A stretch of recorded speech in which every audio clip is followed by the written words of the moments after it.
1, 2, 3.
Gritakuta quiere decir la montaña del buitre o del samur, el que come la carroña.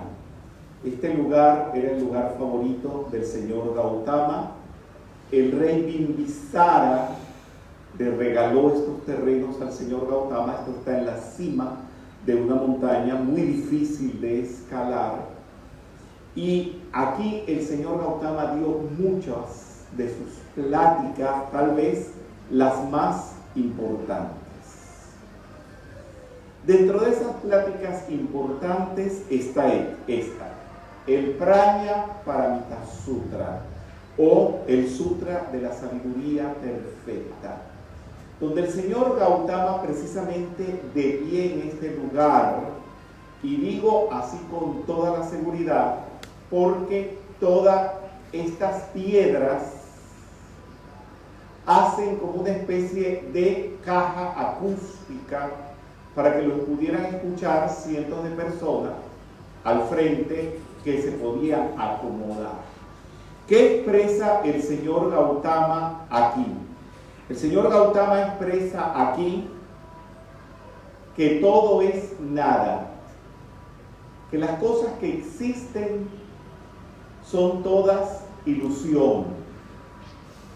Hemos hecho esta versión que la simplifiqué del Pali y traduje la mayoría de los términos incomprensibles para que quedara como un libro escrito en castellano y que cualquier persona pueda entender. Y de las frases importantes están: por medio de la práctica de la perfecta sabiduría de la compasión, siendo caritativo, puro, paciente, enérgico y meditativo, cualquier ser con la conciencia despierta que profundamente observa todo, percibe que las formas, las sensaciones, la intelectualidad, las predisposiciones, los conceptos, ideas mentales y el conocimiento son nada. Esto es el vacío. Son inexistentes. Al darnos cuenta de esto, nos liberamos de todo sufrimiento. O sea, que estás preocupado porque te insultaron, estás preocupado porque te calumniaron, tienes que llevarlo a la nada. Que eso es nada, porque dentro de 2000, 3000 años, ¿quién se va a acordar de eso? Nadie. Es como que no hubiera sucedido jamás. Y así el señor Gautama va explicando cada situación conflictiva de la vida que hay que irla llevando a la nada. Esto es solucionar todos los problemas con la más alta y poderosa metafísica que puede existir.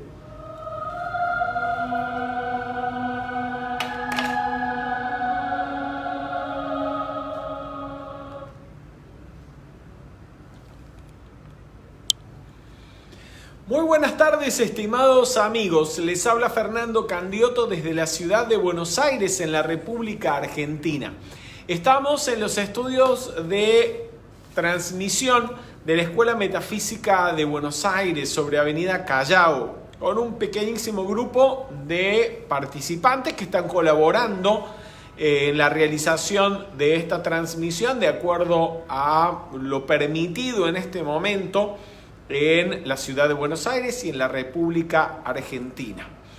Acabábamos de ver imágenes filmadas en India años atrás con Rubén Cedeño en la colina de los buitres, en Rajgir, en el preciso lugar donde el señor Gautama comunicó una de sus más grandes enseñanzas, el Sutra del Corazón, que forma parte de la colección de discursos del señor Gautama, conocidas como el Prajna Paramita Sutra, en los cuales el señor Gautama habla acerca del vacío y de cómo se practica el Prajna Paramita o la perfecta sabiduría.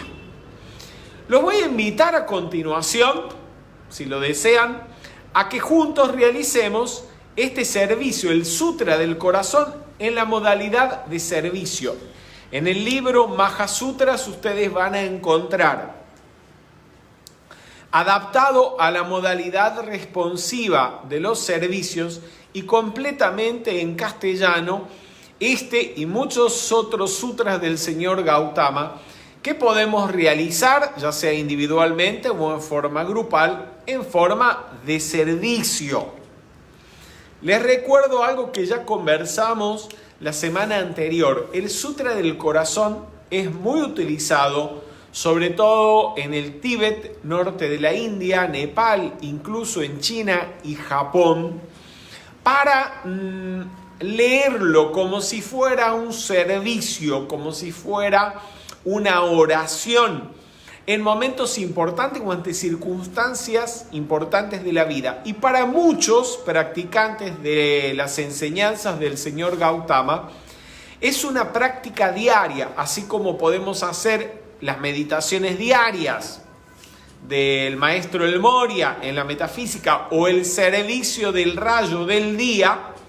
Entonces también los practicantes de las enseñanzas del señor Gautama suelen realizar todos los días el Sutra del Corazón, ya que su realización genera un aura de protección que aleja de nosotros o simplemente hace desaparecer de nuestras vidas cualquier condición negativa o inarmónica.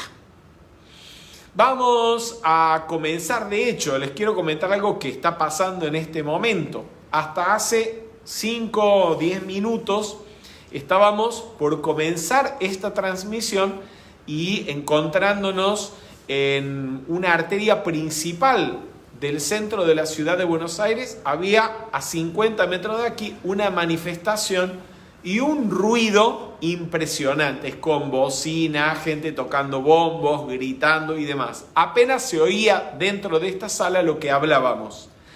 Y en cuanto comenzamos a transmitir y a escuchar las palabras de Rubén Cedeño hablando acerca del Sutra del Corazón, ¿qué pasó?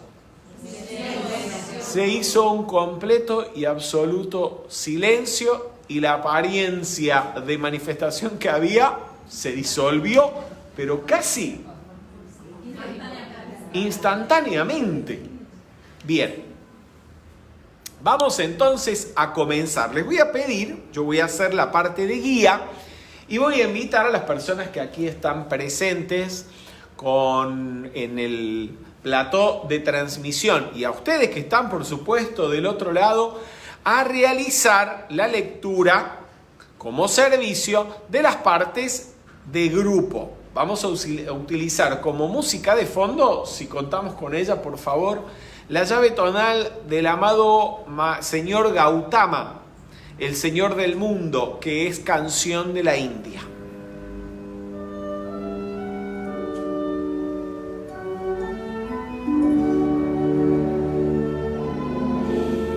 Sutra del corazón.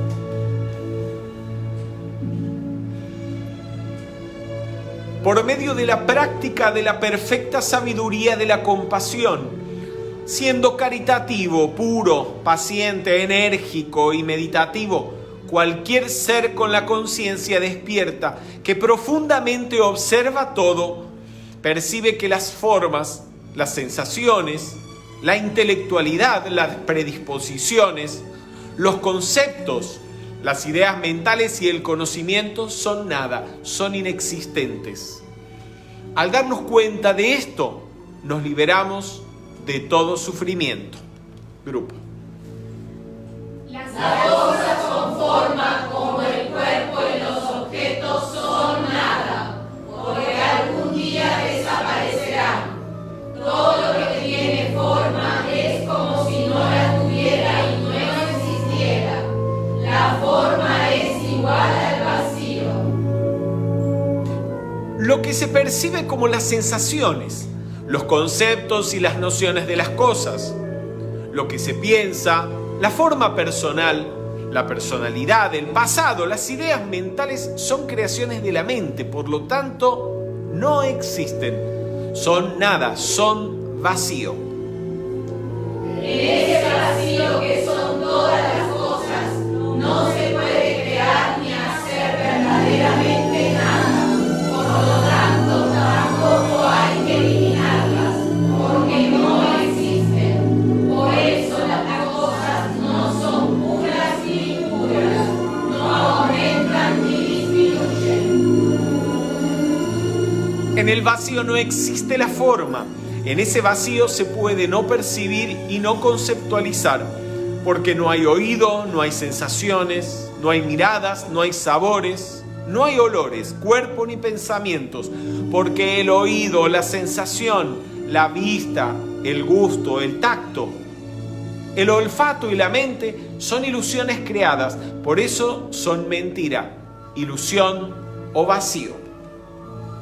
En el vacío no existe la ignorancia, tampoco los hábitos, el reconocimiento de las cosas, los nombres de los objetos, la percepción de los sentidos, el contacto con lo externo, ni el placer ni el dolor, ni el deseo de disfrutar, tampoco el apego al fruto de la acción, ni al tipo de cuerpo que se tiene, ni a la vejez ni a la muerte. En el vacío tampoco existe el sufrimiento ni el deseo por las cosas que lo ocasionan, tampoco la desaparición de estos deseos, ni el sendero que conduce a su desaparición, que es el pensamiento positivo, la palabra positiva, la acción positiva, el sustento positivo, la observación positiva, la meditación positiva, la comprensión positiva y el esfuerzo positivo.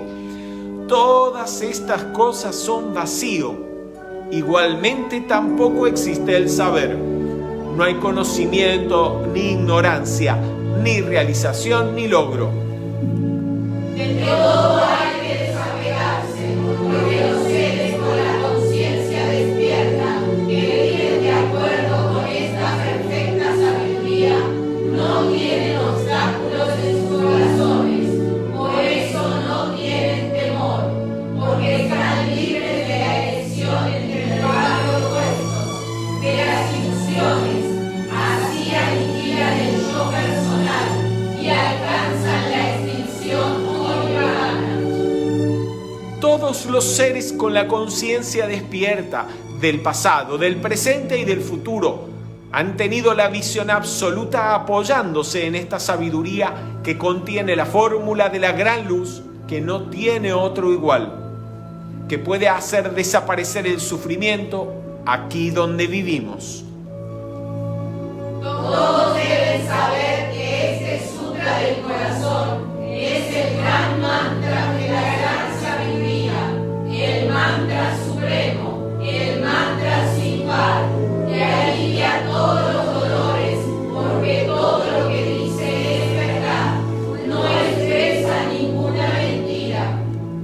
Gracias, Padre. Gracias, Padre.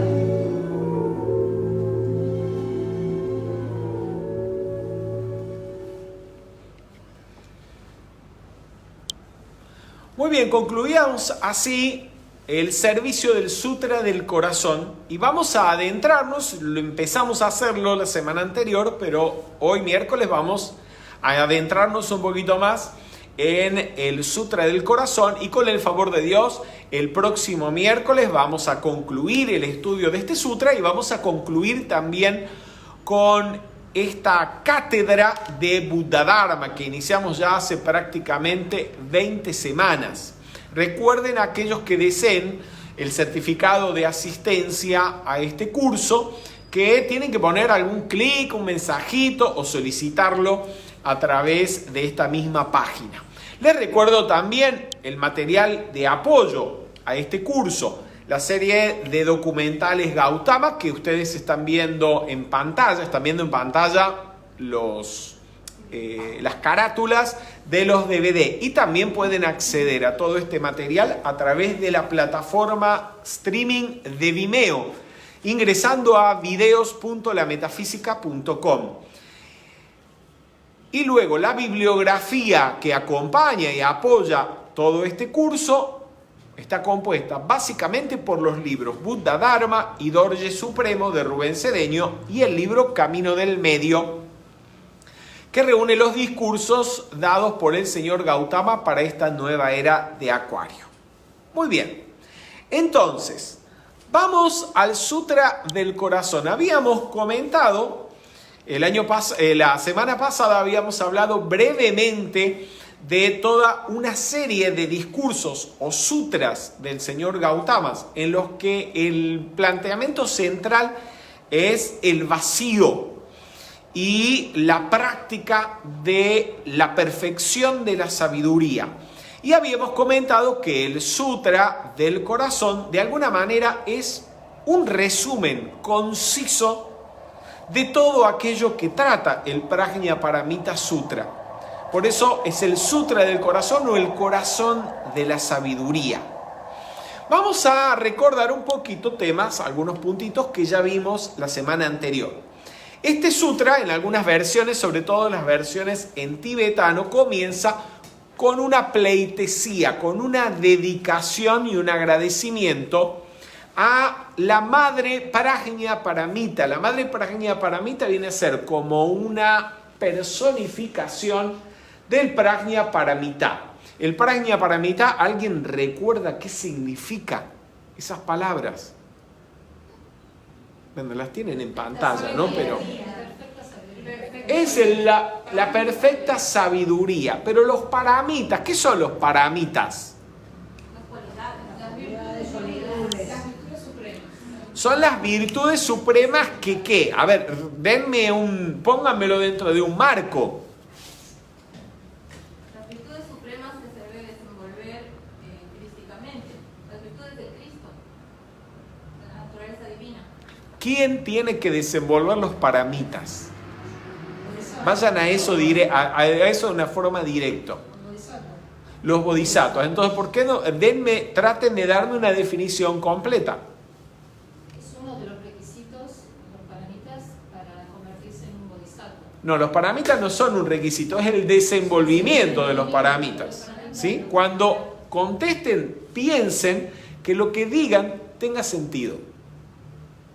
¿Sí? Que el verbo que estén utilizando sea el correcto. ¿Alguien me puede definir entonces qué son los paramitas? Del otro lado también pueden, ¿eh? Aquí responde Mónica Camerón. Son las virtudes supremas a ser desenvueltas por un bodhisattva. Está correcto. ¿Ustedes han seguido las actividades o no las han seguido? Sí. O mientras estaban escuchando, ¿sí?, la actividad y estaban cocinando, estaban haciendo otra cosa. Porque hemos repetido 10 veces esto a lo largo del curso. Les debería salir de inmediato de memoria y cuando les estoy haciendo una pregunta es para que respondan, ¿eh? Bien, a los que están del otro lado también, pero ustedes responden. Muy bien, vamos a continuar. Sí, decíamos, la pleitesía dice lo siguiente: Bendita Madre, corazón de la perfecta sabiduría. La Madre Prajna Paramita es la personificación de la enseñanza al respecto del vacío o de la perfecta sabiduría que comprende la vacuidad. Y como tal se la considera el complemento divino de ¿quién? Es el complemento divino de Vajradhara, que es la personificación de ¿qué cosa? Que es la personificación del vacío mismo. Muy bien, ahí tienen en sánscrito esa dedicación, dice más o menos así. Bhagavati Prajna Paramita Hridaya, que quiere decir bendita Madre, corazón de la perfecta sabiduría. Aquí estamos viendo algunas imágenes que la representan, imágenes antiquísimas del siglo VI, siglo VII, que fueron encontradas en Nalanda, donde estaba la famosa Universidad de Nalanda. En la imagen que tenemos a la izquierda, la Madre Prajna Paramita está representada con dos nagas en la parte superior. ¿Alguien se acuerda qué eran los nagas? ¿Qué eran los nagas?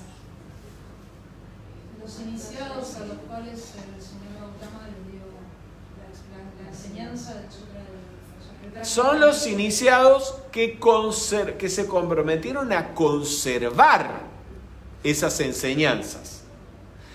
Y nagas, ¿qué quiere decir la palabra nagas?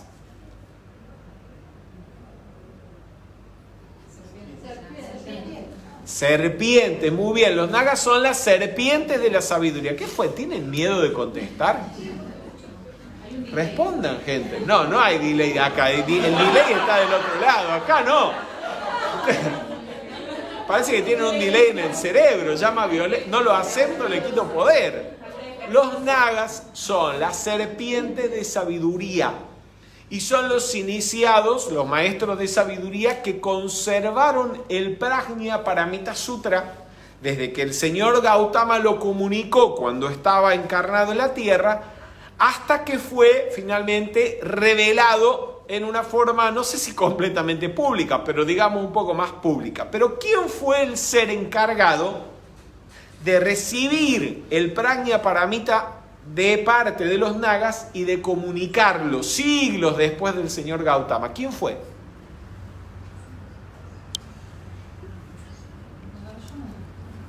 Nagarjuna, muy bien, fue Nagarjuna. Pero están contestando como con miedo, no sé qué les pasa. No tengan miedo, no me voy a comer a ninguno. Muy bien, fue Nagarjuna, y Nagarjuna fue una encarnación ¿de quién?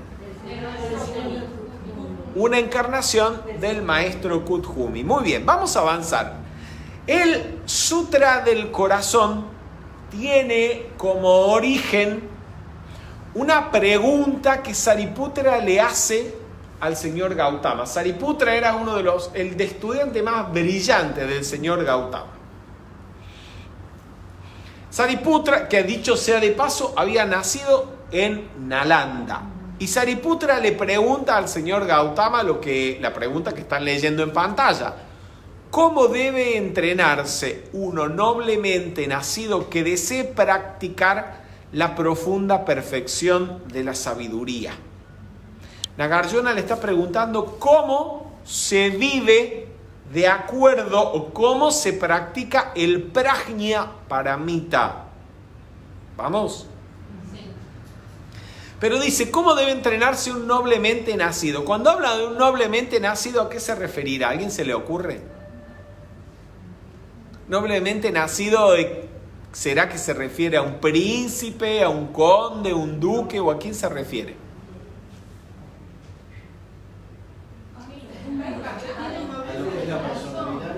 ¿A quiénes? Al nacimiento, alguien que nació. Así, salió del útero de la madre. ¿Se referirá a eso? Noble.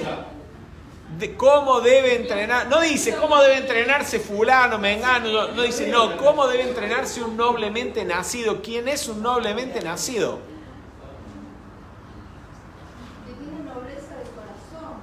Puede ser nobleza de corazón, podría ser.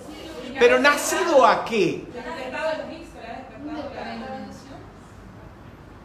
¿No se les ocurre?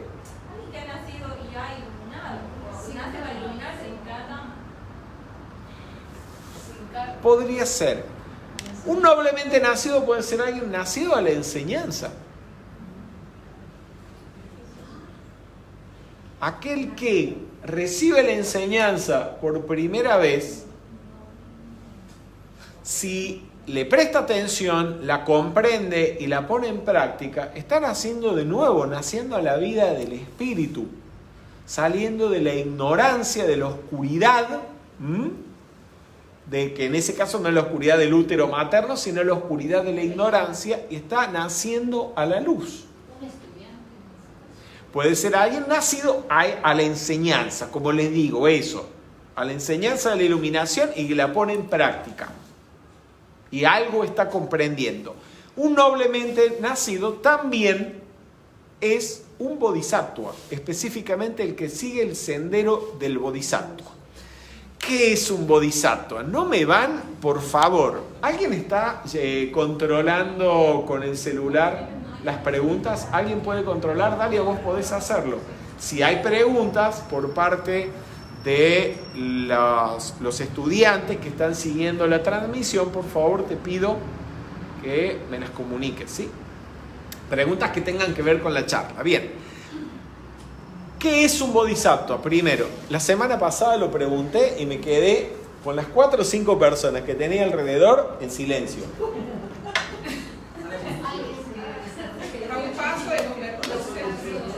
Alguien levante la mano y responda. Natero. Muy bien, un bodhisattva es alguien a quien le falta un paso para convertirse en un Buda, le falta una iniciación. Muy bien, por ejemplo, denme un ejemplo de un bodhisattva que ustedes conozcan. El maestro Kuthumi, otro. ¿Se le acabaron los bodhisattvas? ¿Se les acabaron los bodhisattvas? ¿Quién más? Si responde alguien del otro lado, Dalia. ¿No conocen más nadie que el señor Kuthumi? Sí conocen. La Madre Teresa. A ver, estamos hablando específicamente que tenga el grado de bodhisattva, que le falta una encarnación para ser un Buda. ¿Quiénes? ¿Qué maestros están en el grado, en el nivel de evolución del maestro Kuthumi? La Madre Kuan Yin. La Madre Kuan Yin es un bodhisattva. Muy bien, ¿quién más?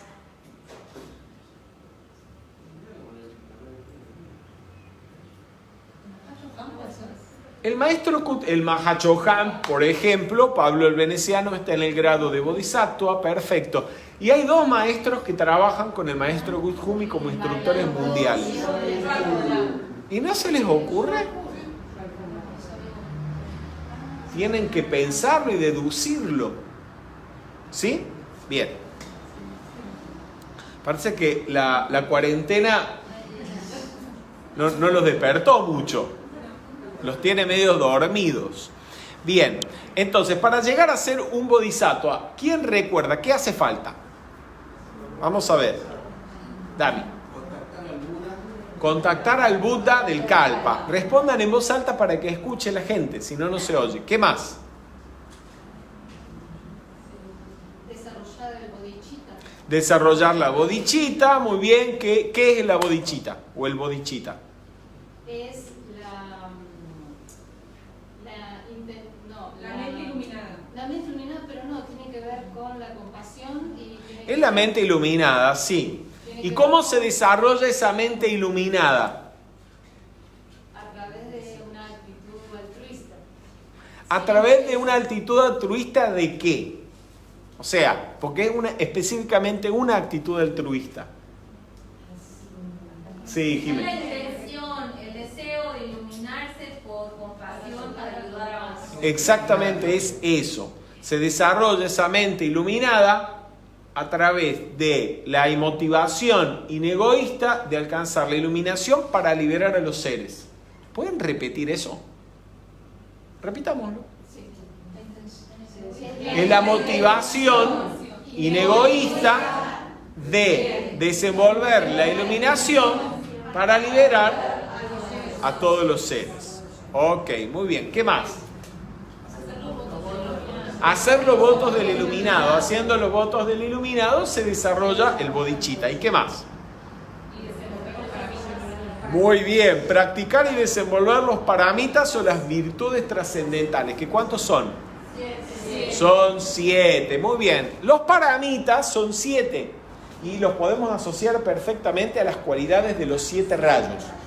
Pero, un gran pero, que aunque las hemos estado estudiando, bueno, espero que las hayan estado estudiando, en el orden de los rayos no necesariamente se desenvuelven o se terminan de desenvolver en el orden de los rayos. Hay que ir desenvolviéndolas paralelamente. Pero en el libro, ¿en qué libro se habla de los paramitas? ¿Alguien recuerda? En segunda iniciación. Muy bien, ¿qué más? ¿Dónde están los requisitos para la segunda iniciación?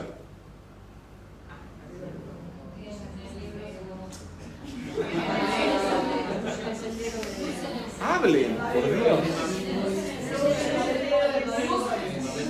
No, en Mabel Collins no está en los requisitos de la segunda iniciación ahí. Esos son los de la tercera. En la voz del silencio. En la voz del silencio de Blavatsky, que es un fragmento del libro de los preceptos de orden. Che, lo vamos a bochar a todo. No lo podemos mandar ni a diciembre, los mandamos a marzo directamente los que están acá, ¿eh? Ok, vamos para adelante. Entonces, en la voz del silencio, el orden en el que se presentan los paramitas es el siguiente. El primero, el del rayo rosa, que es caridad y amor. Después, pureza y armonía, que es el paramita del rayo blanco. Paciencia, el paramita del rayo oro rubí. Fuerza de voluntad y energía, el del rayo azul. Divina indiferencia, el del rayo verde. Meditación, el del rayo violeta. Y el último, no en el último de desarrollar, el último que se termina de desarrollar es prajña o sabiduría, que siendo prajña paramita es prajña paramita. ¿Por qué? Porque cuando usted desenvuelve el prajña paramita, usted se convierte en un Buda. Un Buda es un ser que ha desenvuelto completamente la sabiduría. Esa sabiduría se llama la sabiduría perfecta o prajña paramita porque es la que aniquila la ignorancia.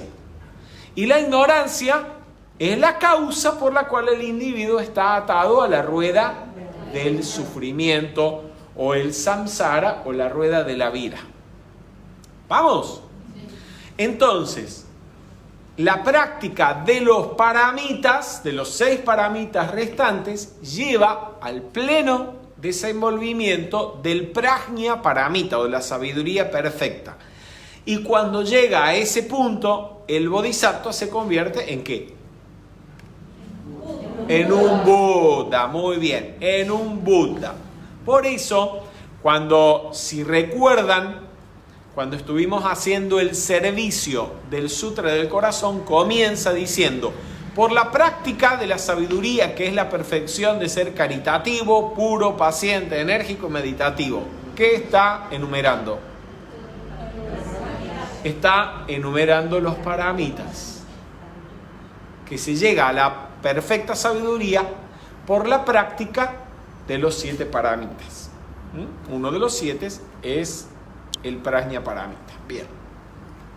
Se lo digo para qué, estamos hablando esto para que cuando lean el servicio no crean que eso son palabras bonitas que se le ocurrió al Buda y las fue escribiendo. No, cada palabra está puesta ahí con un objetivo, porque eso que dice ahí significa algo. Y el Sutra del Corazón es el resumen más condensado de todo el Prajña Paramita Sutra. Ahí no sobra ni falta nada. No sobra nada ni falta nada que uno tenga que concienciar y poner en práctica para desenvolver la completa iluminación. ¿Vamos para adelante, chicos? ¿Sí? Bueno. ¿Cuál es la respuesta del señor Gautama a la pregunta de quién era la pregunta? De Sariputra. ¿Qué fue lo que le preguntó Sariputra al Buda?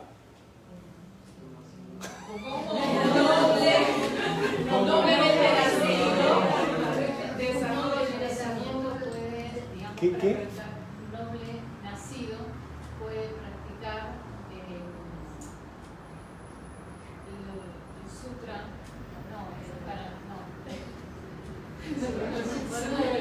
Dios mío. Acá dicen que lo bochen.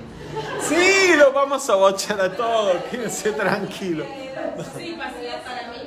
¿Cuál es la pregunta de Sariputra? Es muy fácil. Ya casi lo dijiste todo, decilo, caputo. ¿Cómo se practica la perfecta sabiduría? Muy bien, ¿cómo se practica? Y la respuesta condensada en la primera oración está toda la respuesta. El sutra se podría haber terminado ahí. Todo lo que viene después es explicación de esto. Lo que dice el Buda es: debe observar profundamente que los 5 agregados son vacíos. Se podría haber terminado ahí, pero la contestación que viene después y que forma parte del resto de este sutra es la explicación de cómo o en qué consiste observar que los 5 agregados son vacíos. Bien, recordemos que los 5 agregados son todo aquello que conforma la personalidad humana. Estamos hablando del cuerpo o la forma física, las sensaciones y sentimientos, que sería el cuerpo emocional, las percepciones, las formaciones mentales y la conciencia, que ya forman parte del aparato mental del ser humano y de las actividades que llevamos adelante con la mente. En su primera charla, ¿cuál es la primera charla del señor Gautama? ¿Cómo se llama el primer discurso del Buda?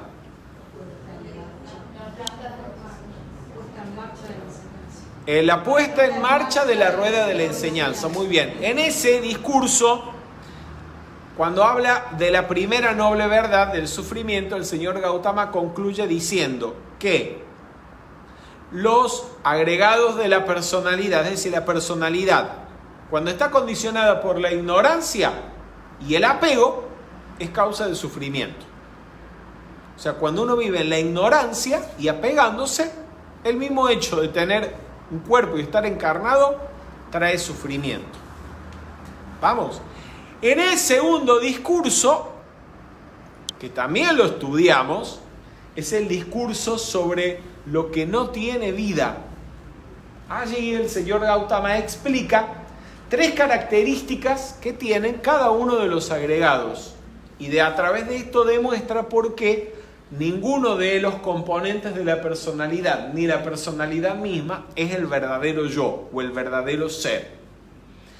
Y esas 3 características son que todas las cosas condicionadas por la ignorancia, leamos, son impermanentes, son insatisfactorias y carecen de existencia inherente. Muy bien, el cuerpo o la personalidad es impermanente, eso es obvio, porque nace y todo lo que nace un día muere, desencarna, se disuelve. Muy bien. Cuando dice que son insatisfactorios se refiere a que si estamos en la ignorancia y por ignorancia nos apegamos a las cosas que son impermanentes, tarde o temprano terminamos sufriendo. Bien. Y que el hecho de que sean impermanentes e insatisfactorias nos tiene que hacer darnos cuenta de que no existen por sí mismas, sino en dependencia de otras cosas, de otras personas, de otros eventos, de otras situaciones, y por lo tanto son vacíos. Y en el sutra, en el cual el señor Gautama explica la práctica de la observación consciente, ¿cómo se llama ese sutra?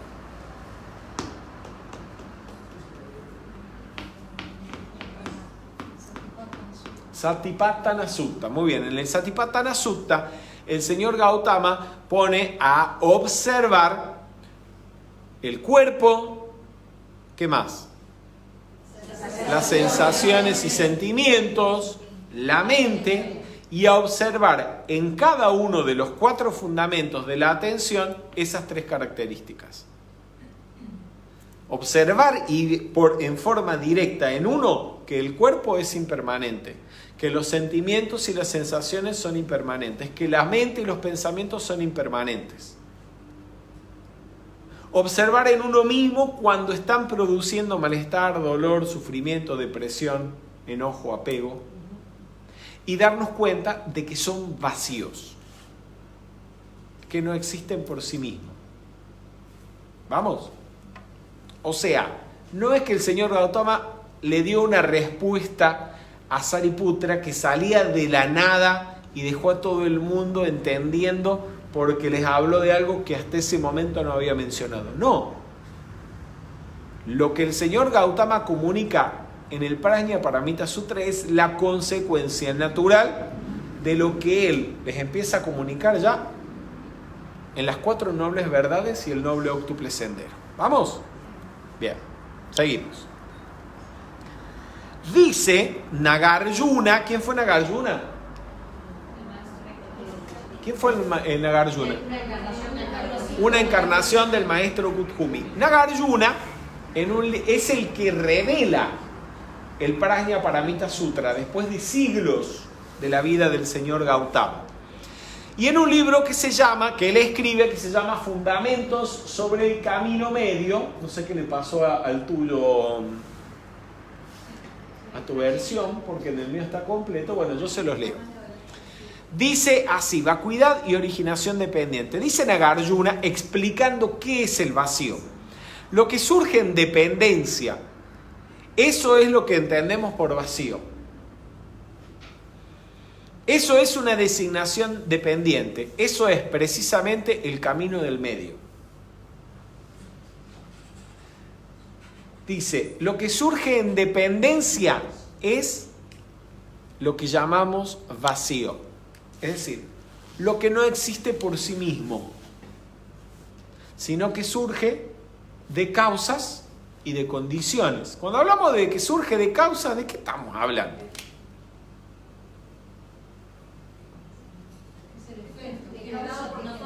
Hay un principio universal. Estamos hablando del principio de causa y efecto.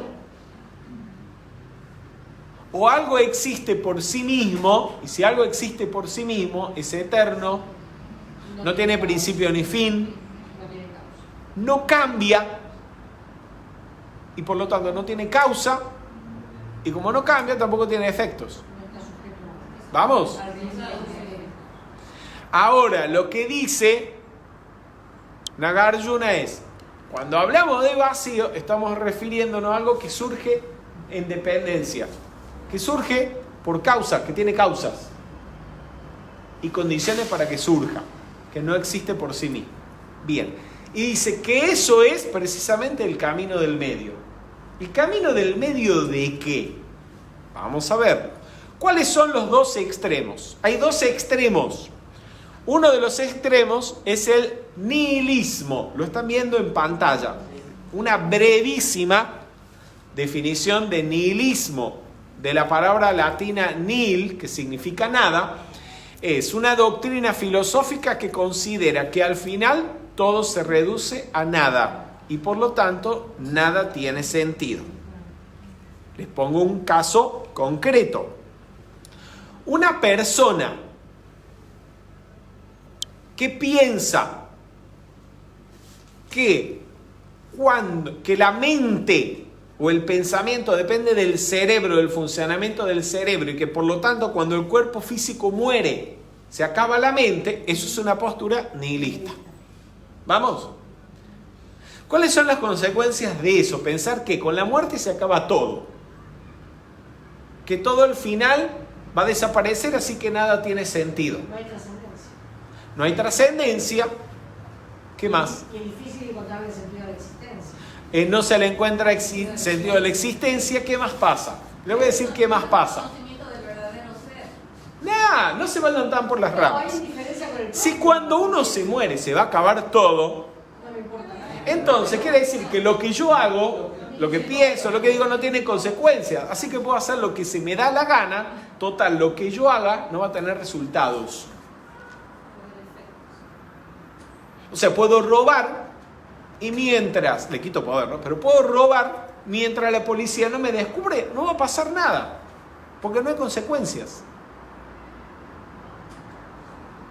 ¿Entienden? Puedo engañar mientras no me descubran, no pasa nada.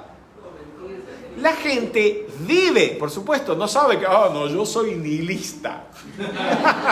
No, son muy pocas las personas, tal vez que con algún pensamiento filosófico, que adopten una postura consciente. No, la mayoría de la gente actúa en una postura nihilista, pensando que sus acciones se terminan en el momento en que las cumple y que si nadie lo descubre o lo ve, no hay consecuencias ni resultados.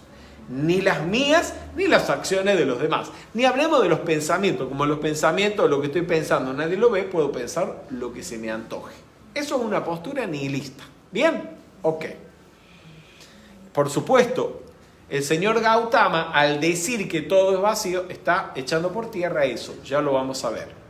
La otra postura es el eternalismo. El eternalismo es la creencia de que las cosas existen eternamente en el pasado y en el futuro. En otras palabras, que el futuro está más o menos predeterminado y de alguna manera existe en el presente y en el futuro. Y en el pasado. Vamos. Ejemplo de una postura de este tipo, la persona que cree que todo está predeterminado. Que uno no elige nada, sino que hay un ser universal, puede ser Dios, un Dios eterno, que desde afuera, que no tiene ninguna relación con nosotros porque es perfecto, porque es eterno, porque está más allá del plano mundanal, que nos creó y nos puso ahí. A nosotros somos mortales, pero Él es eterno. ¿Vamos? Ok. Y además que Él ya diseñó cómo va a ser nuestra vida desde el principio a fin.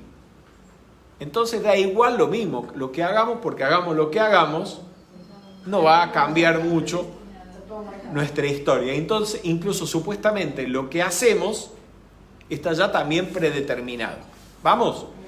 También es una postura eternalista cuando emitimos juicios de los demás. Generalmente son juicios que adoptan esa posición. Ese es un desgraciado.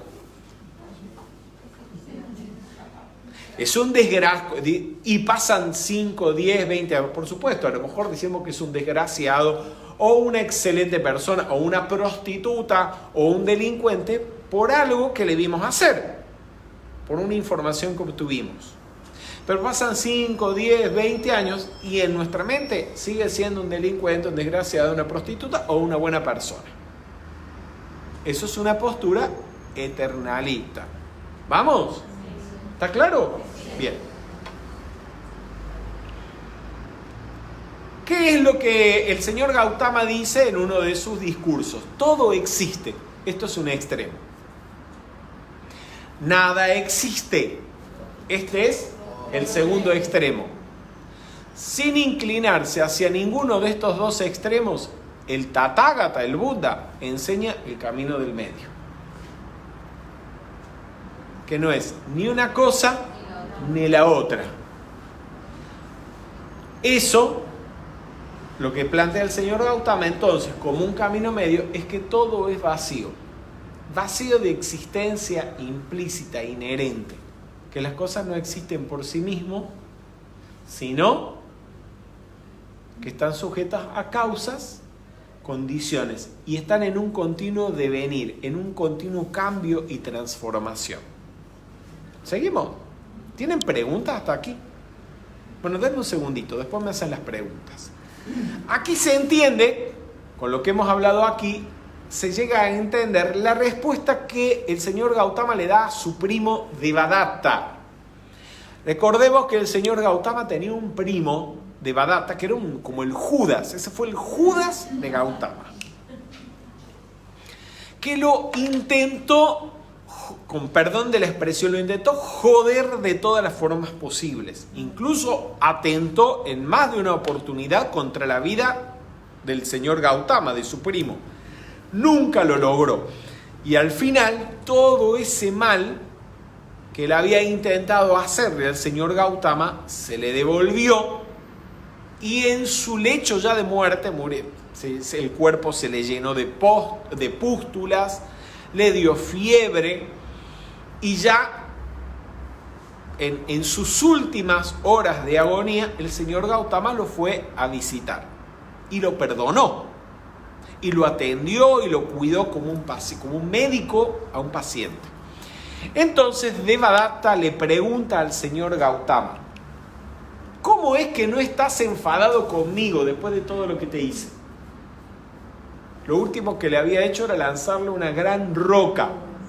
Eso fue también en la colina de los buitres, en el lugar donde el señor Gautama comunicó el Sutra del Corazón. El Gautama le contestó así: porque ya tú no eres el que arrojó la piedra, ni yo soy el que estaba allí cuando me la arrojaste. Esa respuesta da a entender que el señor Gautama vivía en conciencia del vacío, de que todo es vacío. Que ni hay una personalidad o un yo eterno que no cambia, ni tampoco la postura de que las cosas comienzan y terminan y no son nada y no existen. ¿Vamos? Preguntas si las tienen.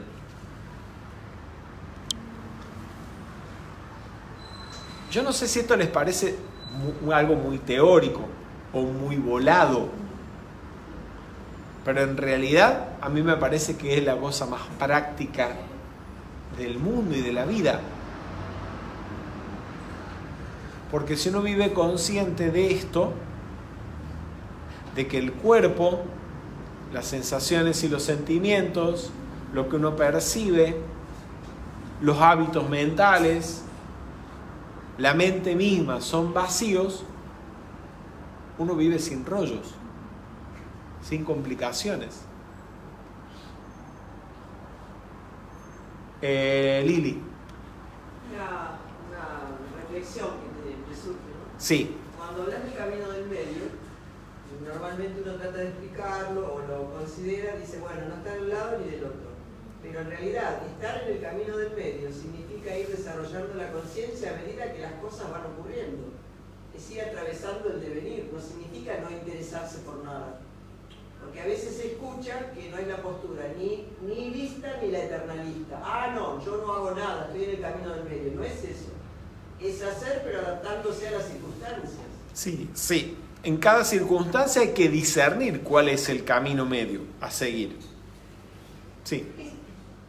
Capuzzi, dime. Ese camino del medio que implica, por lo tanto, el de mayor conciencia y también mayor compromiso. Las otras dos posturas son evasivas. Ya sea, Explícamelo un poquito más. ya sea, si está todo marcado, está todo marcado. Entonces, ¿para qué hago? No hay que tomar ningún... Sí, exactamente. Si todo está delineado previamente, no asumo ninguna responsabilidad. No asumo ninguna responsabilidad, me da lo mismo o no soy consciente. Bien. Y no gano conciencia. Sí. No hay un incentivo, no sé si la palabra es incentivo. Nada depende de mí. Nada depende de mí, pero tampoco tengo un estímulo o un incentivo. En absoluto, porque mis acciones no tienen consecuencia, porque cualquiera de las dos posturas obvia la existencia o el funcionamiento del principio de causa y efecto. Al menos en un sentido Consciente. exactamente moral, podemos decir. Mis acciones, mis pensamientos, mis sentimientos no tienen consecuencias. Claro, pero incluso más allá de lo moral. Porque Sí. lo moral es transitorio. Sí. Entonces, tampoco hay un autorreconocimiento, no sé si es la palabra autorreconocimiento del ser o de no le busquemos una idea de trascendencia, sino del valor de tu vida, de tu existencia, de que puedes realizar, desenvolver, hacer, Sí. ser parte de algo más. Ok, Caputo, ibas a decir algo. Sí, a mí me viene a la mente la idea de que el camino del medio permite liberarnos de los vórtices mentales. Exactamente. De los sankaras. Exactamente, va dirigido a eso directamente. Bien, vamos a avanzar. ¿Hay alguna pregunta? Se contestó. Bien. Avanzamos. Entonces, recordemos, la respuesta del señor Gautama a la pregunta de Sariputra comienza diciendo que se debe observar profundamente que los 5 agregados o componentes de la personalidad son vacíos. Punto. Y va a dar un paso más adelante. Recordemos, el primer agregado es el cuerpo o la forma, que es el cuerpo físico y los 5 sentidos. Y en realidad todo lo que implique el mundo físico, el mundo de la forma. Amplía el señor Gautama con una siguiente oración. Dice, debe comprender perfectamente que los 5 agregados son vacíos. Eso ya lo habíamos leído. La forma es vacío. El vacío es forma. El vacío no es otra cosa sino forma. La forma no es otra cosa sino vacío. ¿Quieren leerlo de nuevo? Vamos. Lo leemos. No se lee, no sé por qué. Bueno, se los leo yo de nuevo. Debe comprender. ¿Podés ir cambiándolo? ¿No podés ampliarlo, Catañi? Amplialo, Catañi, para que lo lean. Yo se los leo mientras tanto. Debe comprender perfectamente que los 5 agregados son vacíos. La forma es vacío. El vacío es forma. El vacío no es otra cosa sino forma. La forma no es otra cosa sino vacío. El señor Gautama aborda de una forma cuádruple la explicación de qué es el vacío. ¿Sí? Bien. La primera afirmación que hace es, la forma es vacío. Dijimos que vacío, cuando se habla vacío, se habla de vacío de qué. No es vacío de que no tiene, de un vaso que está vacío y no tiene agua.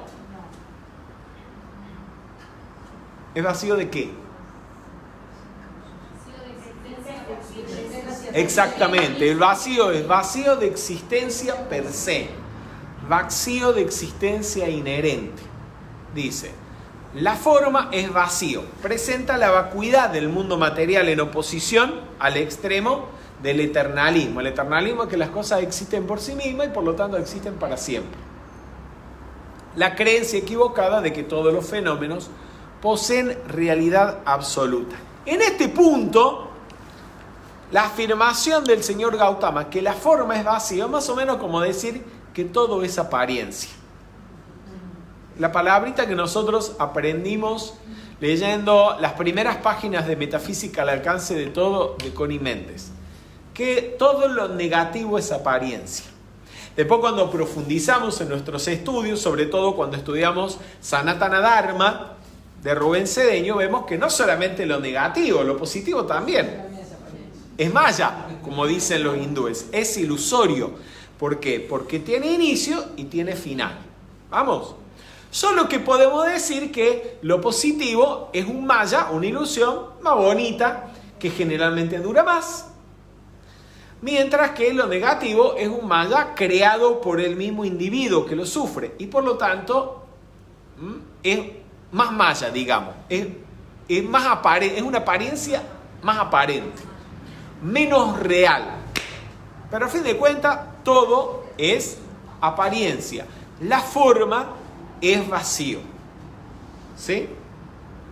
Ahora, podemos decir, por ejemplo, que la apariencia de COVID, el bichito ese que está dando vuelta por ahí, es vacío. Que eso no existe por sí mismo. Así como surgió, un día tiene que desaparecer. Pero vean una cosa, cuando el estudiante de metafísica promedio escucha esto de que todo lo negativo es apariencia, a veces no lo comprende claramente. ¿Qué hace?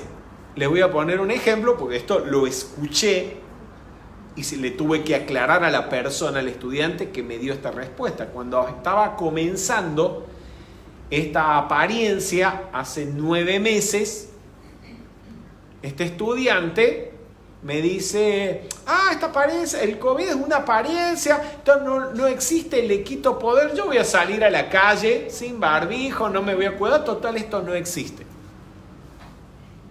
Eso es una postura nihilista. El decir que es una apariencia o que la forma es vacía no significa decir que no existe. No existe por sí mismo. No tiene existencia inherente. Pero desde el punto de vista, podemos decir, desde un punto de vista convencional, vayan a decirle al bioquímico que lo ve en el tubo, que lo ve por el microscopio, si existe o no existe. Ahí hay algo. Vamos. Cuando decimos que no existe, o que es vacío, nos referimos a que no tiene existencia inherente. Pero desde el punto de vista convencional, del Maya convencional, que ya lo estudiamos en Sanatana Dharma, ahí hay una apariencia. Vamos. Que ha surgido por causas y condiciones determinadas. Bien.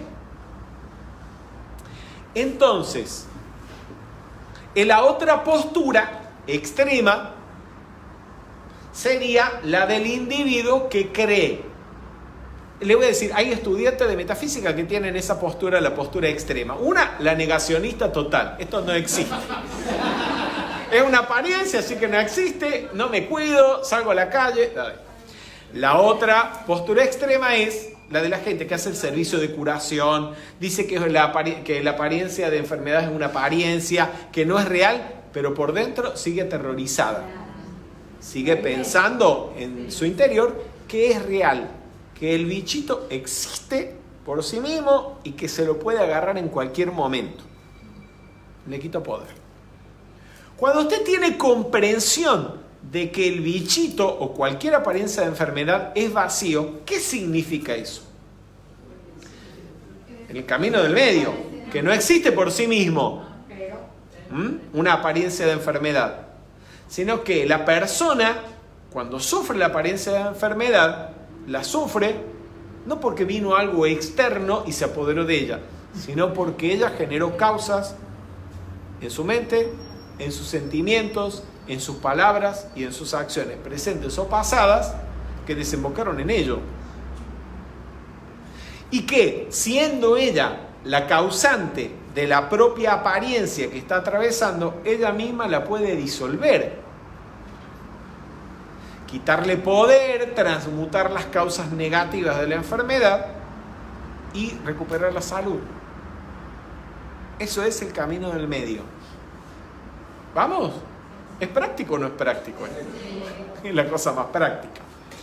Cuando expliquen lo que es una apariencia, tienen que explicar esto. Porque fíjense una cosa, el señor Krishna en el Bhagavad Gita, o sea, yo creo un Buda seguramente no se va a enfermar de nada, ni de COVID ni de nada. Pero ni aún un Buda, creo yo, saldría a la calle sin barbijo. ¿Por qué? Porque todo el mundo lo estaría viendo y lo tomaría como ejemplo. Por eso Krishna en el Bhagavad Gita dice Krishna: yo estoy realizado, estoy más allá de la necesidad de actuar. Pero aún así, estando encarnado, sigo actuando, porque si no actuara, los que me ven tomarían mal ejemplo y no harían nada. Por eso actúo desapegado al fruto de la acción. ¿Me siguen? O sea, tomando el camino del medio. Avanzamos. Entonces, esto nos lleva a tomar conciencia de por qué calificamos las cosas. Tenemos una tendencia natural a confiar o presumir que nuestras percepciones cotidianas son válidas y a no cuestionarlas cuando en realidad son subjetivas. Creemos que lo que vemos, lo que tocamos, lo que olemos, nuestras percepciones, incluso lo que pensamos de las cosas, es la verdad, existe por sí mismo. Y es algo absoluto, es una postura eternalista. Pero fíjense una cosa, para que podamos percibir algo, ¿qué hacen falta? Percibir algo implica, primero que nada, que tiene que haber sentidos. Sentidos a través de los cuales podamos hacer contacto con el mundo externo. Tiene que haber efectivamente contacto. Para que haya contacto tiene que unirse los sentidos, el objeto de los sentidos y la conciencia que funciona a través del sentido en cuestión. ¿Vamos? O sea, usted tiene ojos, o mejor dicho, tiene tacto, pero si está dormido, aunque usted está tocando el colchón y las sábanas, usted no hay conciencia de ello, no hay contacto.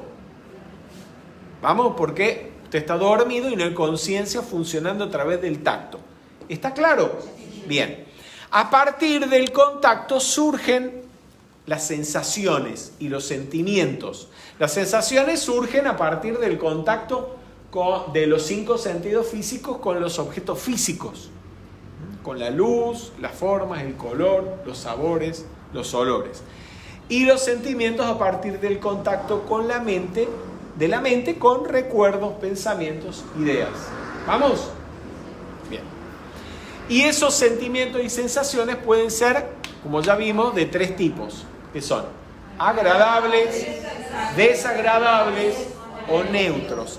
Como hemos estado estudiando ya en actividades anteriores y reflexionando, ¿esas sensaciones y sentimientos son objetivos o son subjetivos? Cuando decimos, ¿qué asco me da esta comida? ¿Eso es objetivo o subjetivo? Generalmente es subjetivo.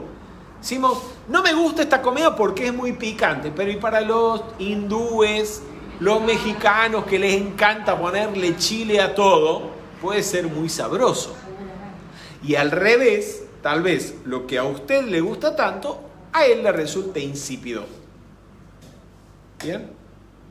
No hay nadie que sea tan malo que ni siquiera tenga un perrito o un gatito que no lo quiera. O sea, parece gato, parece perro para la madre o para el hijo, esa persona, ¿sí?, es amorosa, es encantadora, lo ama. O sea, las sensaciones y los sentimientos no son absolutos. Las sensaciones y los sentimientos a su vez dan origen a los apegos y a los rechazos, que también por lo tanto están condicionados y que pueden ser deseos de sensaciones placenteras o el rechazo a aquellas sensaciones y sentimientos que nos resulten dolorosos. Y el deseo y el deseo conduce al apego y al rechazo eventualmente. Así que todo lo que estamos viendo hasta aquí es subjetivo. Cuando llegamos al deseo, ya tenemos calificación. Decimos, esto es asqueroso, no lo soporto, no me gusta. Ya en la sensación puede haber algo de calificación. Pero cuando hay sentimiento de rechazo, ya tenemos el deseo o el rechazo, que es el 8º eslabón de la cadena de causación. ¿A dónde quiero ir? Cuando en metafísica hay 2 palabras que estamos explicando hoy un poquito, tratando de meter un poco más la cabeza. Una era apariencia, ¿sí? Cuando hablamos de que algo es apariencia, es sinónimo de decir que eso es vacío. ¿Está claro? Y estamos tomando un camino medio. La otra palabra es la calificación o darle poder. Cuando decimos le está dando poder, ¿con qué le está dando poder?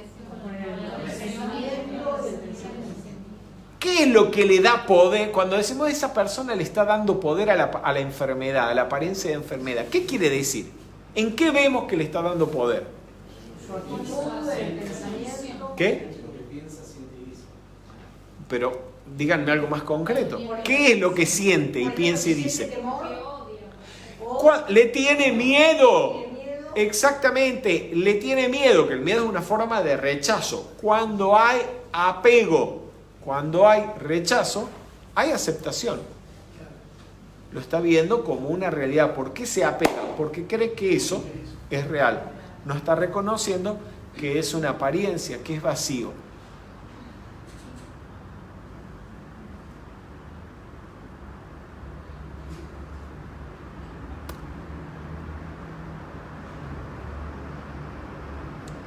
O sea, el darle poder a algo, es una acción básicamente emocional, de aferramiento o de rechazo a la cuestión. Si usted se mantiene imperturbable ante el asunto, usted no le está dando poder, no le está dando energía. ¿Con qué le damos energía? Le damos energía con nuestros sentimientos. Una pregunta. Sí, Ale. Cuando el individuo tiene negación, sobre todo en una cuestión de a veces de situaciones de salud, Sí. ¿la negación se puede tomar también como rechazo? La negación del individuo es un rechazo o puede ser una sencilla ignorancia. Porque una cosa, esa ignorancia o inconsciencia genera una sensación neutra. La sensación neutra no es producto de que el individuo es un sabio que percibe, que se da cuenta de que la cuestión es vacía y por eso no mueve los sentimientos. No, está inconsciente e ignorante y por eso no hay una respuesta. Y como está inconsciente e ignorante, no está libre de ser afectado por la apariencia. Esa es la diferencia. La negación sería, el caso que yo pregunto es, el individuo tiene la información, sabe qué es lo que le está pasando, no es indiferente, no tiene temor, pero tampoco hace nada. Ok, Alejandra, pero pasa algo. Que tenga la información no significa mucho, no significa todo. La cuestión no es tener la información, es tener conciencia del asunto. Hemos estado hablando de dos cuestiones que supuestamente aprendemos leyendo el primer libro de metafísica o en una primera actividad. Estamos hablando de apariencia y aceptación. Y puede haber tal vez personas, estudiantes que llevan años en la enseñanza y aunque la información la tienen, no comprenden realmente de qué estamos hablando cuando hablamos de apariencia y cuando hablamos de aceptación. Continúan aceptando las apariencias porque continúan teniéndoles miedo, teniéndoles bronca, enojándose ante la apariencia. Es decir, dice que es una apariencia, pero por dentro la considera como lo más real de la vida. ¿Sí? Vamos. Avanzamos entonces un poquito más. ¿Está muy pesado o...? Bien. Vamos con la segunda declaración. La primera fue, la forma es vacío. La segunda es, el vacío es forma. ¿Qué está diciendo? ¿Qué se fumó el Gautama? Veamos. Cosas y eventos vienen a la existencia como resultado de causas y condiciones. Se originan de modo dependiente. Eso está claro. Dijimos que la forma es vacío, que los fenómenos son vacíos de existencia inherente. Porque no existen por sí mismos, sino que surgen a partir de causas previas, que confluyen en un punto. ¿Bien? O sea, por ejemplo, nuestro propio cuerpo físico, para que tengamos un cuerpo, hemos necesitado primero de nada, ¿de qué? De nuestros padres, que se conocieran, que se unieran, que se gustaran, que llegaran a tener relaciones justo en el día en que podían concebir, y en los planos internos nosotros teníamos que querer venir a la encarnación o desearlo o tener que venir sí o sí. Hubo muchas causas que tuvieron que confluir para que viniéramos a la encarnación. Bien, o sea, el cuerpo se originó de forma dependiente. Causa y efecto solo son posibles en un mundo desprovisto de existencia intrínseca, o sea, en un mundo vacío.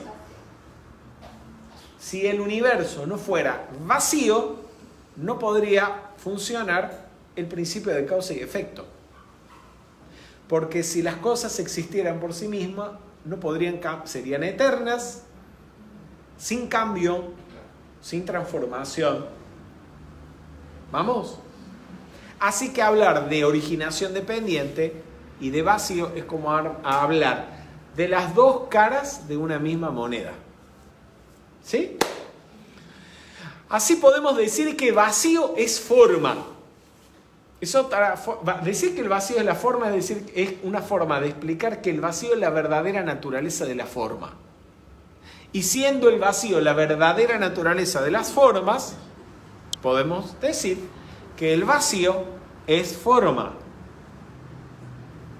Bien, seguimos leyendo. El mundo de la forma es una manifestación de la vacuidad, porque si no fuera por el vacío o por la vacuidad, no surgiría nada. Esta afirmación se opone al extremo del nihilismo, la creencia equivocada de que nada existe.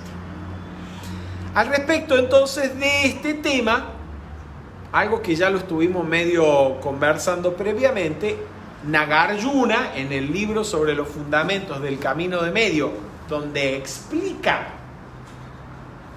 este asunto tratado por el señor Gautama en el Prajnaparamita, dice: las enseñanzas predicadas por todos los Budas se basan en dos verdades: la verdad convencional del mundo y la verdad última. O podemos decir en el Maya convencional y la realidad absoluta. Ejemplo, el Maya convencional o la verdad convencional es que estoy yo utilizando, ustedes están viendo una imagen a través de un celular, tienen un celular en sus manos o lo están viendo en este momento y yo también estoy viendo el celular a través del cual estoy transmitiendo. Desde el punto de vista convencional, de la verdad convencional, esto es un celular. Desde el punto de vista de la verdad absoluta, este celular es vacío. ¿Vamos? O sea, que en cualquier momento puede dejar de ser un celular. Esperemos que no, que me dure bastante. Pero seguramente en un par de años, si no se rompe, quedará tan obsoleto que lo tiraremos a la basura. ¿Sabe Dios qué haremos con él? Sí. Y dejó de ser celular. O sea, no es celular por sí mismo, sino no podría dejar de ser nunca celular. Es más, digo más, es teléfono en el medio, en la medida en que funciona como teléfono. El día en que deja de funcionar no es más teléfono. ¿Vamos? Porque es teléfono en tanto y en cuanto permita la comunicación. Si no es decir, su existencia está condicionada por la función en este caso. Otro ejemplo, una mesa. ¿Qué es una mesa? No, pero digamos, una mesa para existir... un objeto con patas y una tabla o una base. Sí, una tabla donde apoyar cosas. Ok. Si usted le quita las patas, ¿es mesa? No. Si le quita la tabla, ¿es mesa? Tampoco es mesa. Una pata sola, ¿es mesa? La tabla arriba, ¿es mesa? Ok, ¿dónde está la mesa? La mesa depende, su existencia depende de que todos los elementos que la componen estén presentes y juntos. En cuanto se separen, no hay más mesa. Todos nosotros somos hijos. Bien. Y nuestros padres, Pero para ser padre, ¿qué hace falta? Tener hijos. Si usted no tiene hijo, no tiene padre. Por lo tanto, hay una dependencia mutua. Usted es hijo porque tiene padres. Y su padre es padre porque tiene hijo. Pero en sí mismo no es padre.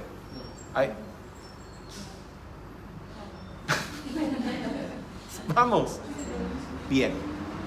Esas son dependencias mutuas, dependencias de designación. Pero tenemos dependencias sino causales, como la dependencia de esta computadora. Esta computadora que estoy utilizando en la transmisión existe, pero para existir tuvo que haber un ingeniero que la diseñó, una empresa multinacional que la fabricó. Han habido cantidad de empresas y miles de empleados implicados en la fabricación de cada una de las partes.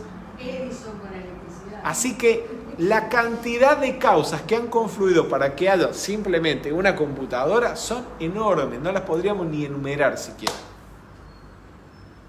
¿Vamos?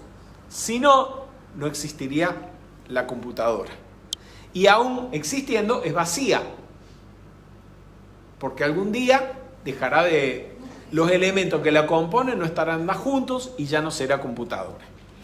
Percibimos la verdad convencional, o sea, el mundo relativo, por medio del uso de la mente y de nuestras facultades sensoriales. O sea, a través de los sentidos y de la mente nosotros percibimos un mundo coherente. Decimos, esto es mesa, esto es teléfono celular, esto es trípode, esto es silla donde estamos sentados. Sin embargo, por medio de la observación profunda, podemos percibir la verdad absoluta, la verdadera naturaleza de las cosas, que las cosas son vacías. ¿Cuál es el problema en todo esto? Que los sentidos y la mente perciben la computadora, el traje, el tanca, el celular, o sea, la verdad convencional, pero lo toman como si fuera algo absoluto, como si fuera a durar para siempre, como si existiera por sí mismo. Y actuamos en base a eso. Y cuando actuamos en base a eso es que, por ejemplo, nos apegamos a las cosas. Porque ¿qué sentido tendría apegarse? Cuando usted va al río, ¿alguna vez han ido al río? ¿O al mar? ¿Usted alguna vez se ha pegado a una ola y dice, qué hermosa ola? ¿Por qué no se apegan a una ola? Porque saben que no se te escurre el agua entre las manos, que es imposible aferrarse a ella, atraparla. Es tan impermanente, tan fugaz, que ni se nos ocurre. Vamos al mar, disfrutamos la ola que vino y esperamos que venga la próxima. Y ya, si acaso. Pero con el resto de las personas y de las cosas, los eventos y los objetos cuya impermanencia no es tan evidente, sí nos aferramos. Y son tan impermanentes como la ola. Y no hablamos solamente de formas, nos aferramos también a ideas, a posturas, a hábitos, a gustos. Y todos son igualmente vacíos. Tercero, la tercera declaración. El vacío no es otra cosa sino forma. Presenta la unión de apariencia y vacuidad, o la unión de vacuidad y de originación dependiente. Que la verdadera naturaleza de todas las cosas es el vacío. Y que la forma en sí surge de causas y consecuencias, es decir, de una originación en dependencia de otros factores. Por lo tanto, vacío y forma son las dos caras de una misma moneda. Por eso dice, el vacío no es otra cosa sino forma. Y la cuarta es, la forma no es otra cosa sino vacío. Indica que la apariencia y la vacuidad no son incompatibles. Y los cuatro aspectos presentan la trascendencia de todo pensamiento conceptual. Vimos que la idea de que las cosas existen por sí mismos, que son eternas, más que una idea, es una percepción que tenemos de los asuntos, de los eventos y de las personas. Una falta de claridad. Y es lo que nos lleva a atarnos, a aferrarnos ya sea para pegarnos o aferrarnos a un sentimiento de rechazo hacia algo, hacia alguien, es lo que nos hace sufrir. Bien, y todo eso es generado ¿por quién? ¿O por qué cosa? Por la mente. La que se apega es la mente. Entonces, porque es la mente la que hace una foto del asunto, crea una idea, un arquetipo mental del asunto y cree que el arquetipo mental es el asunto. Y que el asunto es como lo piensa la mente. En la medida en que meditamos y observamos el vacío de todas las cosas, entonces se va produciendo un silencio en la mente.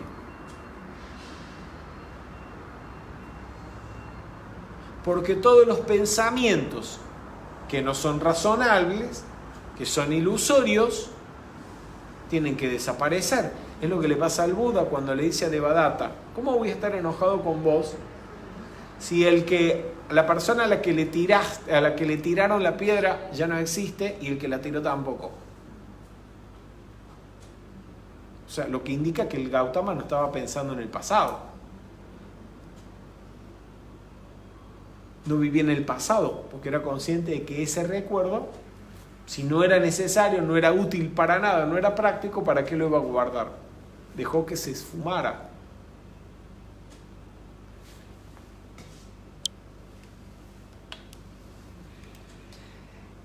A continuación de este punto, en el Sutra del Corazón, vamos a recordar un poquito qué fue lo que dijo el señor Gautama en este punto. A ver. Dijo: debe comprender perfectamente que los 5 agregados son vacíos. ¿Vamos bien hasta ahí? La forma es vacío. El vacío es forma. El vacío no es otra cosa sino forma.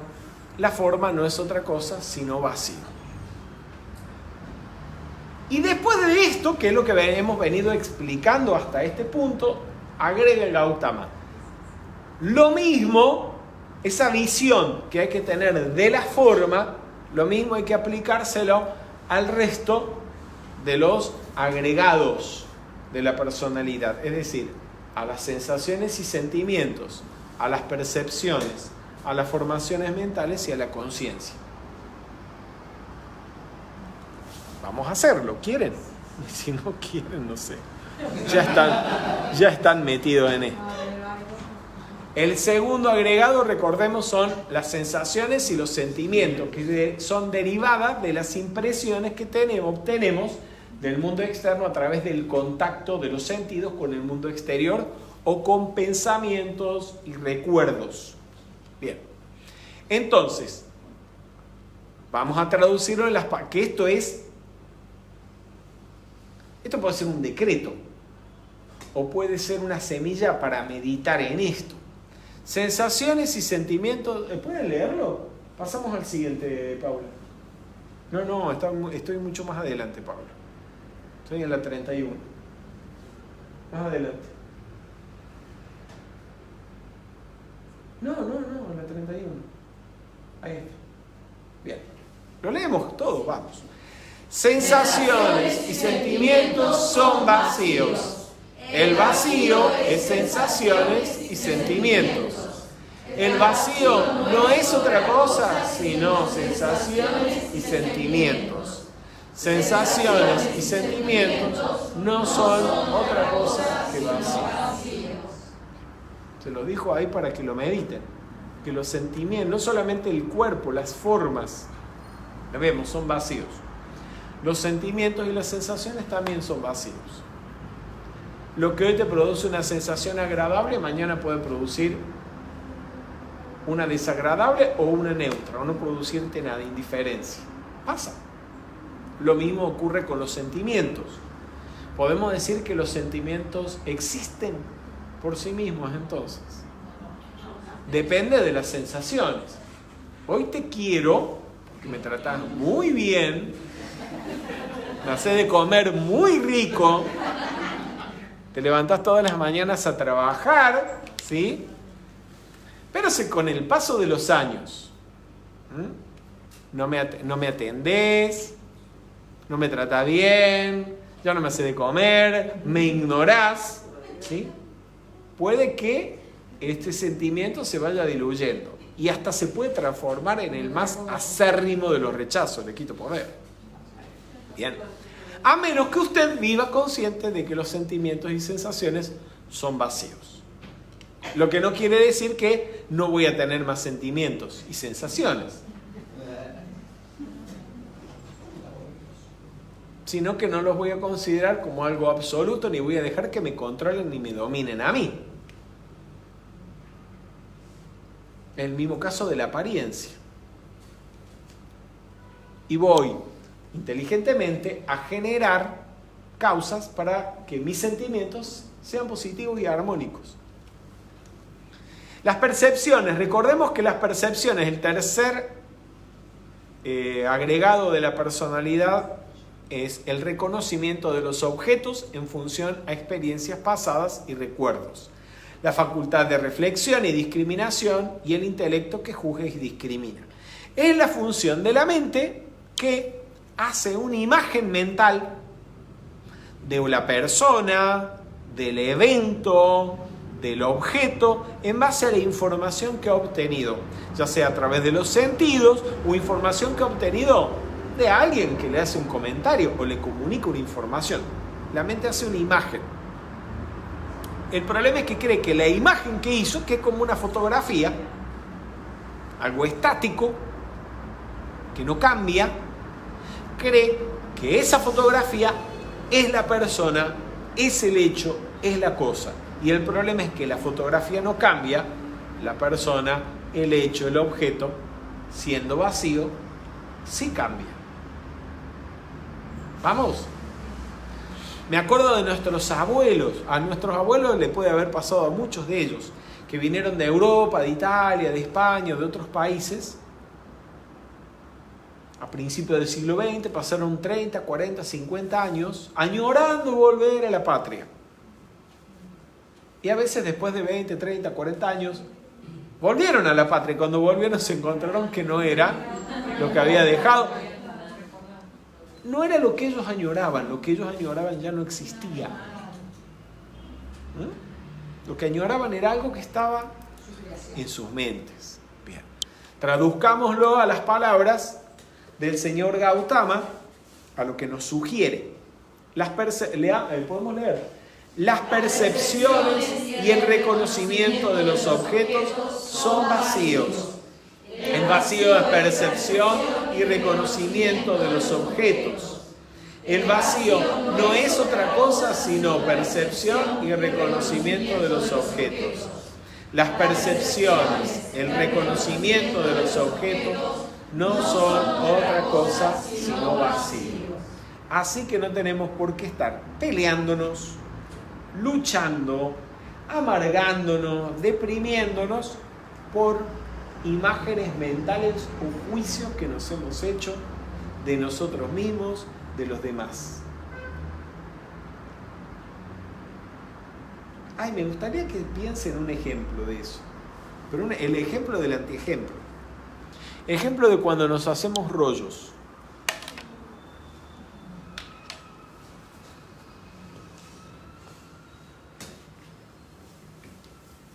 Como cuando uno desea perpetuar un sentimiento con otra persona. Por ejemplo, una relación de padres con hijos o de parejas. Sí. Tú ya no eres el mismo, porque obviamente ni la persona es la misma, ni el que reclama tampoco. Todos han cambiado. Después de la cuarentena, todos son diferentes. Uno puede ver a sus amigos, son distintos. No, pero puede estar a los estudiantes ya no responden, digamos, es igual. Me viene a la mente otro caso que es bastante común, cuando los padres desean perpetuar en los hijos deseos no satisfechos o simplemente desean que los hijos les den continuidad a su propio deseo. Entonces, yo soy abogado, quiero que mi hijo sea abogado. Entonces atormento al pobre muchacho que no quiere ser abogado, que quiere hacer otra cosa, y todo ese problema que puede a veces ser un conflicto que arruine la relación entre un padre y un hijo, y que a veces dura toda una encarnación, si alguno de los dos no se clarifica, está generado por la mente nada más. El problema no existe en ningún otro lado, sino en la mente. Si la persona que lo piensa se diera cuenta que eso es vacío, se lo borra y ya está. Que qué más da que sea abogado o no sea abogado, total, no va a ser abogado eternamente. Un día se va a desencadenar. Ese abogado que creíste, que construiste, se va a morir. Entonces,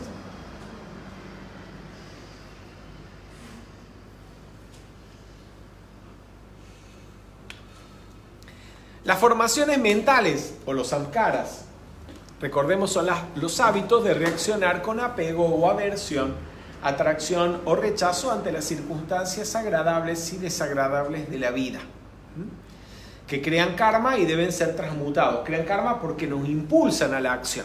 De hecho, son todas las formaciones mentales, tendencias y hábitos que mueven a la acción, a la personalidad. Traduzcámoslo. Formaciones mentales, leamos. Formaciones mentales, hábitos y tendencias, son vacíos. El vacío es formaciones mentales, hábitos y tendencias.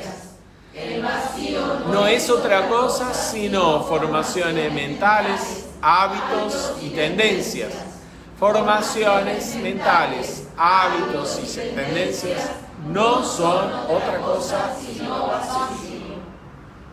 O sea que las formaciones mentales, los hábitos mentales o físicos, las tendencias que pueda tener una persona hacia una dirección u otra, no son cuestiones absolutas, porque todo eso puede cambiar, se puede transformar. ¿Por qué? Porque existen, pero no por sí mismos, sino en dependencia a las causas que le dieron origen. Por lo tanto, su verdadera naturaleza es el vacío. Y por eso dice, el vacío es formaciones mentales, hábitos y tendencias. Que el vacío es la verdadera naturaleza de todo eso.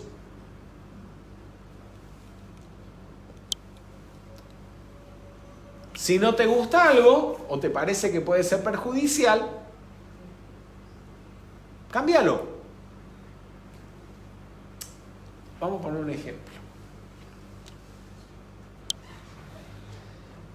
La persona que no tiene conciencia de que esto, ni medianamente, de que las formaciones mentales, los hábitos y las tendencias son vacíos. Es un chorro. En su esencia es un ladrón y va a seguir robando porque él es un ladrón. ¿Es verdad o mentira? En el mundo de Maya negativo, puede que sea verdad. ¿Esa afirmación es una verdad absoluta o no? No, ¿por qué? Porque es ladrón. ¿Alguien es ladrón por qué? A veces. ¿Qué hace falta? Gente, ¿qué hace falta para ser ladrón? Robar, ok. ¿Es ladrón? Porque roba. Pero si él elimina el hábito de robar, ¿sigue siendo ladrón? No. Desaparecer de causa. Si cambia el hábito de hacerse amigo de lo ajeno, excesivamente amigo de lo ajeno, y transmuta ese hábito, no es más ladrón. Vamos. Tomar la postura absoluta. Es que mi hijo es un vago, es un flojo, este empleado que tengo es un vago, es un inútil. Entonces, ¿qué pasa? Inutilizamos a la persona.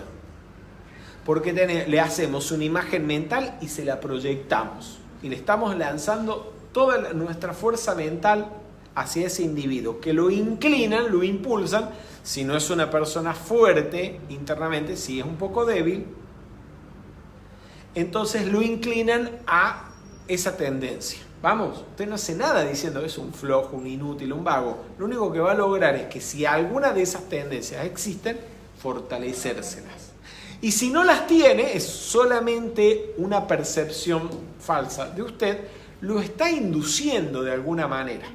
Bien, pero además, como en su mente usted lo único que está viendo es la imagen mental es un flojo, es un haragán, no quiere trabajar, entonces va a estar atento a la más mínima acción, palabra o actitud de la persona que usted pueda traducir en una muestra de que es un flojo, un vago, un haragán.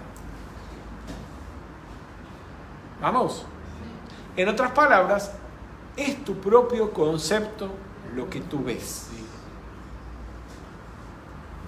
Y la única forma de que no veas, lo único que veas no sea tu propio concepto o imagen de vos mismo y de los demás, es que disuelvas todos esos conceptos y todas esas imágenes. Y que estés atento y cuando aparezcan te des cuenta. No estoy viendo a la persona, estoy viendo la imagen.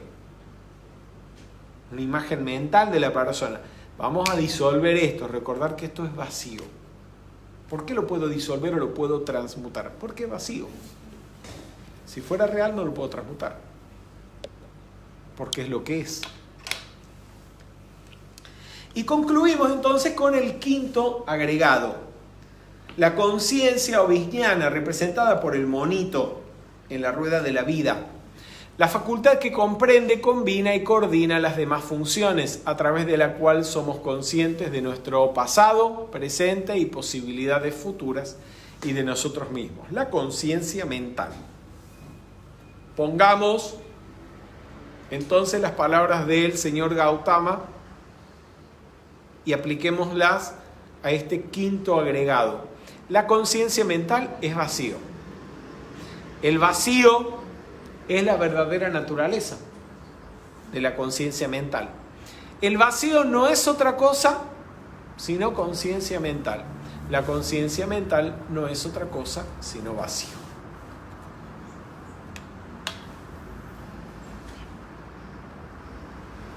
Preguntas si las tienen.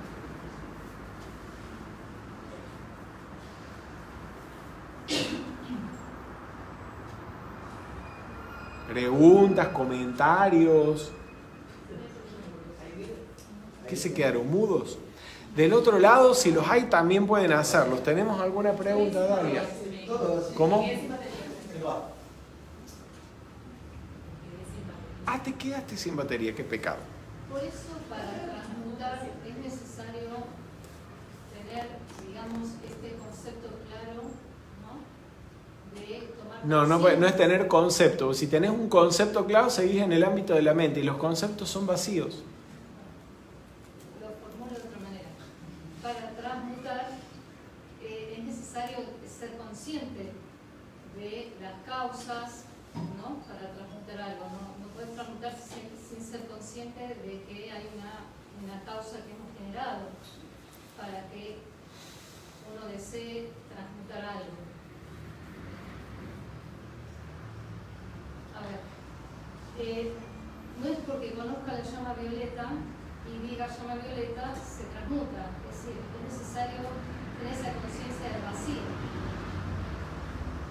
El uso de la llama violeta, la práctica de la llama violeta y de la transmutación te puede conducir a tomar conciencia del vacío. ¿Tiene relación? Sí. ¿Alguna otra pregunta, comentario? ¿Se entendió algo o no se entendió nada? Ojalá. Bueno, queridos amigos, avanzamos hasta la primera parte, pero tal vez mi primera parte en la que más podemos ahondar del Sutra del Corazón. Con el favor de Dios, el próximo miércoles continuaremos y concluiremos con el estudio del Sutra del Corazón y concluiremos de esa manera con este curso sobre Buddha Dharma. Vamos a concluir recordando entonces el material de apoyo para este curso y haciendo la bendición de nuestra donación amorosa. Vamos a tomar la donación que vamos a realizar, la vamos a llevar a nuestro corazón y juntos vamos a hacer esta afirmación. Poderosa presencia de Dios, esta es tu obra, es tu trabajo. Tú tienes todo el poder para abastecernos. Bendice nuestra provisión ilimitada de dinero y de todo lo bueno, para que se multiplique en nuestras manos y en la expansión de esta enseñanza. Gracias, Padre, porque hoy todo está cubierto. Gracias, Padre.